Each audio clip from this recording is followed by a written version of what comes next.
Hi everyone, this is the video for Unit 5, Lesson 3, and we're getting a little bit away today from the diagrams and T-charts and arrow diagrams that we've seen the last two lessons, and we're getting into some algebra, I guess you could say.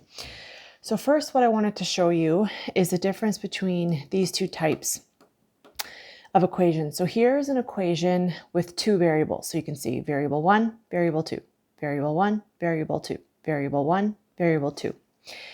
Functional notation, all we do is we take the exact same equation as we see here, but all we do is we add a bracket after the x. So you see here, I added a bracket after the x, and I plug in whatever letter is on this side. So if you compare these two, the only difference is that there is now a bracket beside the x with this letter in it. So same thing here. All I do is I take this equation of two variables, I rewrite it, but beside the p out front, I throw in a bracket, and then I throw the r in because that's the variable on the other side. Now I can go the other way too. I could give you functional notation like this, and then I could say, bring it back to just the form of an equation with two variables. So to go from this direction to this direction, all we do is scribble out the n. So I just rewrote the whole thing without the bracket.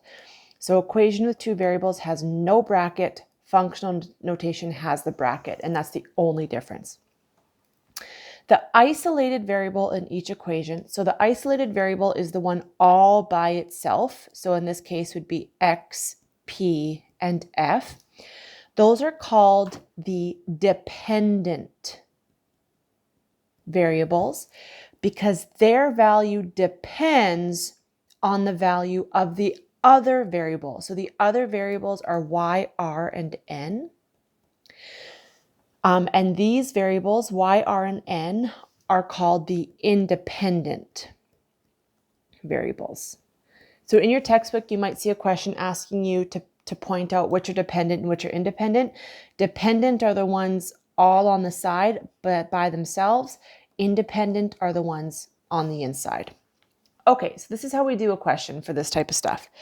The equation V equals negative 0.08 D plus 50 represents the volume of gas. So volume of gas, we use the variable V for that guy.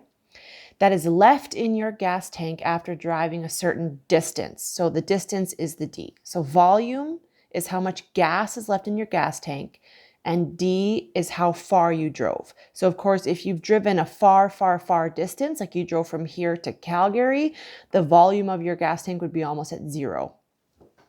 But if you didn't drive far at all, maybe just from your house to the grocery store, you would still have a ton of gas left in your gas tank. So the first question is write this equation in functional notation. Easy. All I do is rewrite this with the bracket. So V bracket, I add that D in, and then I recopy exactly as it shows. Easy peasy. Next question is determine the value of V of 600. So as you can see here, we have V with the bracket. Now, usually in the bracket is the D. So what I'm saying here is I want you to replace the D with 600. So I'm saying that D is actually 600. So if D is 600, if we know what the distance is, that means we must be looking for the other variable, which would be the volume. So in the equation, you have to plug in what you know. So we don't know volume. And then it's 0.08 times D, but I know D is 600. So I replace D with 600.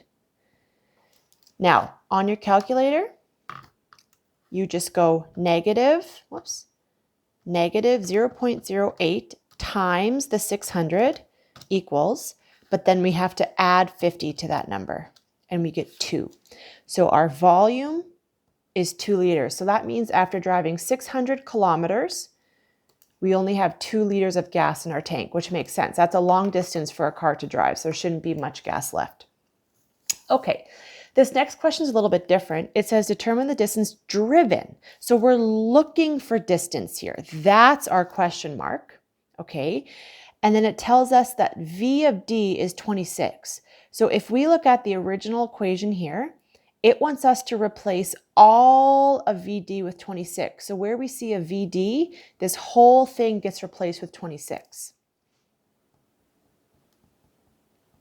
So in the equation, the front is VD, but I actually know that that's 26 equals negative 0.08 D. And remember, I don't know what D is, so I have to leave it as a D plus 50. Okay. So now to solve this, we're looking for D. We have to get D all by itself. We have to get rid of this and we have to get rid of this. So D is by itself. You have to think back to what we did in grade 9. You did a whole unit of solving equations in grade 9. To solve an equation, to get the variable isolated, we have to get rid of the numbers that are next to it with opposite operations. So if there's something attached to the D, they're right beside each other, these are multiplied together, we're going to leave that be till the very end. We're going to get rid of this first. To get rid of a positive 50 or plus 50, all we have to do is minus 50. But what we do to one side, we have to do to the other side. So 26 minus 50, I have negative 24 equals, and then I have negative 0.08 D, but that 50 is now gone. Now, to get rid of the negative 0.08, because it's multiplied to the D, we do the opposite of multiplication, which is division. So I'm going to divide off exactly what I want to get rid of, but I have to do it to both sides to always be fair. So the left-hand side, if you go 24 divided by 0.08, it's 300 exactly. And I know that two negatives cancel to a positive. So I know the answer is positive 300. So my left side equals 300. And on my right side, because I took something and divided it by exactly itself, it totally cancels out. And the answer is 300 equals D.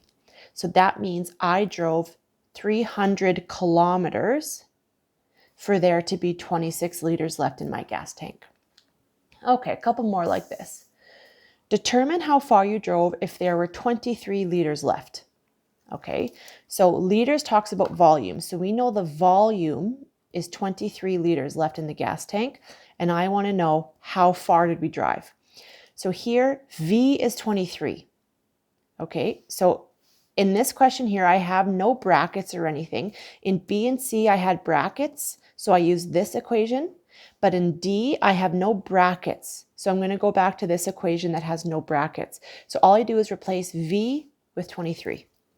23 equals, and then negative 0.08 D, I don't know what D is, plus 50. So we have to solve for D. So I use the exact same process I did up here. Minus 50 to both sides. And this time I get negative 27 equals negative 0.08 D. Now to solve D, I have to completely divide off that negative 0.08. So 27 divided by 0.08, I know two negatives makes a positive. The answer is 337.5. So 337.5 equals D, and that's my distance, so it's kilometers. So I drove 337.5 kilometers, and there were 23 liters left in my gas tank. And last question of this page. If you drove 425 kilometers, how many liters of gas would be left? So here I'm given distance. I know my distance is 425 kilometers, and I want to know how much would be left in my tank. So again, here in this question, there's no brackets given. So I'm not going to use this form of the equation. I'm going to go to this guy, and all I have to do is replace D with 425. So V equals negative 0.08 D, but D is 425 plus 50. So on your calculator, you just go negative 0.08 times 425 equals, but you have to add 50 to that number, and we get positive 16. So my volume is 16 liters. Okay, here, I'm going to run through these guys pretty quick here. So this isn't a word problem anymore. It just straight up gives you the function in functional notation form because I have the bracket, and it says I want f of 4. So the inside the bracket is usually n. So I'm just saying, well, n is being replaced with 4. So in the equation, we replace n with 4 as well. So f of 4 would equal 3 times 4, minus 10. So all I did was replace n with 4, like it told me to do. So here was the n. There it is now. 12 minus 10. The answer is 2. Same thing here, but now it's saying replace the n with negative 6.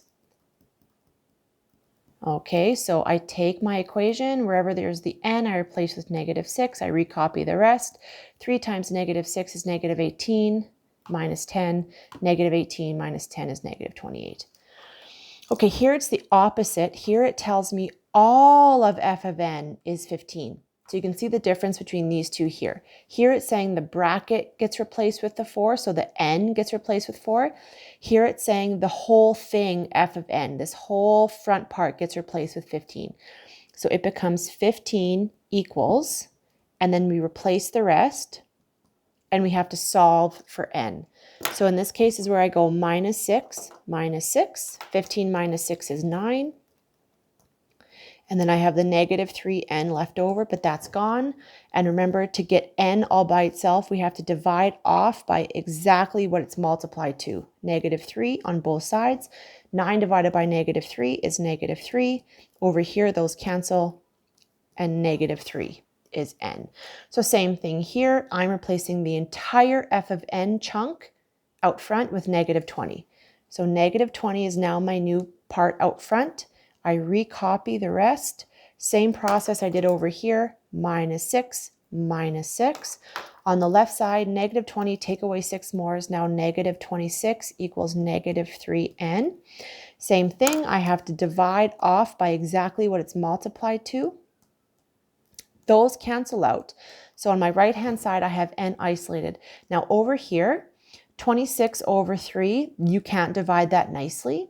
Okay, so all we can do is cancel out the two negatives, and you can leave the answer as 26 over 3. We can't even reduce that fraction either, so we're just going to leave it as is.